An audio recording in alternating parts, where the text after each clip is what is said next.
আলিপুরদুয়ারের পাশাপাশি উত্তরবঙ্গে দুর্যোগে বিধ্বস্ত ধূপগুড়ির একাধিক এলাকা, জলপাইগুড়ির ধূপগুড়ির একাধিক এলাকা বিধ্বস্ত। ঘটনাস্থলে পৌঁছেছে রিপাবলিক বাংলা। ক্ষতিগ্রস্ত হয়েছে ঘরবাড়ি, তছনছ গোটা গ্রাম, চারিদিকে ছড়িয়ে ক্ষতচিহ্ন। মাথার ছাদ হারিয়েছেন অনেকে, ত্রাণ না পেয়ে হাহাকার দুর্গতদের। মেলেনি সাহায্য, কোনো খোঁজ নেয়নি প্রশাসন, সব হারিয়ে চোখে জল দুর্গতদের। ধূপগুড়ির ছবি আপনারা দেখছেন, চুরমার হয়ে গিয়েছে তাদের একের পর এক ভিটেমাটি, স্বপ্ন। ধূপগুড়ি দুর্যোগে বিধ্বস্ত এলাকায় পৌঁছেছে রিপাবলিক বাংলা। যে ছবি আপনারা দেখছেন, ঘর বাড়ি ক্ষতিগ্রস্ত, তছনছ গোটা গ্রাম, চারিদিকে ছড়িয়ে ক্ষত চিহ্ন। মাথার ছাদ হারিয়েছেন, ত্রাণ না পেয়ে হাহাকার দুর্গতদের।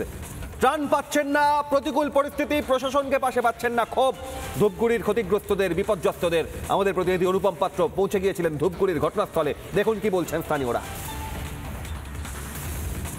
এই মুহূর্তে দাঁড়িয়ে রয়েছি ধূপগুড়ি বিধানসভার গদেয়ারকুটি পঞ্চায়েতে। ভয়ঙ্কর ছবি, মানে এই ধরনের বন্যায় এই ধরনের ক্ষতি সাধারণ মানুষকে কিভাবে সইতে হচ্ছে তার ছবি দেখাচ্ছি।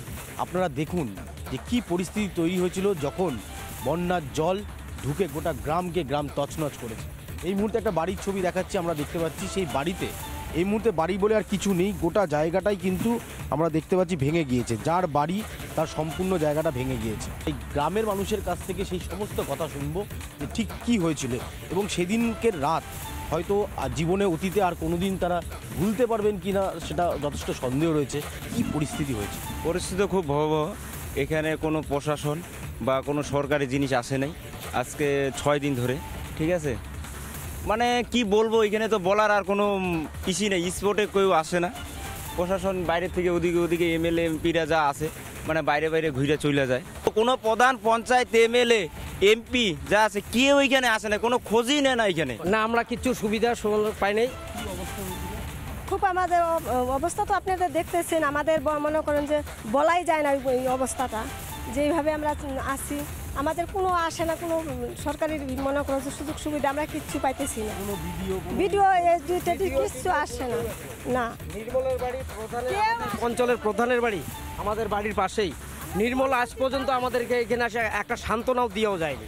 সরকারি আমরা কিচ্ছু পাচ্ছি না, পাবলিক দিচ্ছে খাইতে, পাবলিকের জন্য বাইচে আছি আমরা। আমাদের কোনো রকমের সুবিধা পাচ্ছি না। এমএলএ এমপি আসছে, শুনতেছি আসছে, আসলে ওরা ক্যাম্পের থেকে অন্য লোককে খেয়ে চলে যাচ্ছে। মোটামুটি 95 থেকে 100 বাড়ি এখানে নষ্ট হয়ে গেছে। বাড়ির আর কিছু চিহ্ন নেই, কোনো চিহ্নই নেই। বাচ্চা নিয়ে বেরিয়েছি এই জায়গাটার মধ্যে। আমি যখন দরজাটা খুলি তখন শুধু আমার জীবনটা নিয়ে বেরিয়েছি, তাছাড়া কিছু নিয়ে বেরোতে পারি। খুব মানে জীবনটা খুব কষ্টে যাচ্ছে আমাদের। আমাদের একটাই অনুরোধ, আপনাদের থেকে সবাই যেন শুনতে পায়, দেখতে পায়, যেন এদিকে সুরক্ষাটা তাড়াতাড়ি করা হয়, ইমার্জেন্সি যেন হয়। সবচেয়ে বাচ্চাদের দুধ গরম খাওয়ানো, সমস্ত কিছু, বয়স্ক লোকদের অসুস্থ হওয়া, গ্যাসটা সব ভাইসে গেছে। ঘরই নেই, ঘর বাড়ি নেই, মাথার উপরে একটা ছাদই নাই। ক্যামেরা দেবব্রত বসের সাথে অনুপম পাত্র, রিপাবলিক বাংলা। নানা ধরনের কন্টেন্ট দেখার জন্য লাইক করুন, শেয়ার করুন আমাদের ফেসবুক পেজ, সাবস্ক্রাইব করুন আমাদের ইউটিউব চ্যানেল। পাশাপাশি অন্যান্য ব্রেকিং নিউজের জন্য অবশ্যই চোখ রাখুন রিপাবলিক বাংলায়।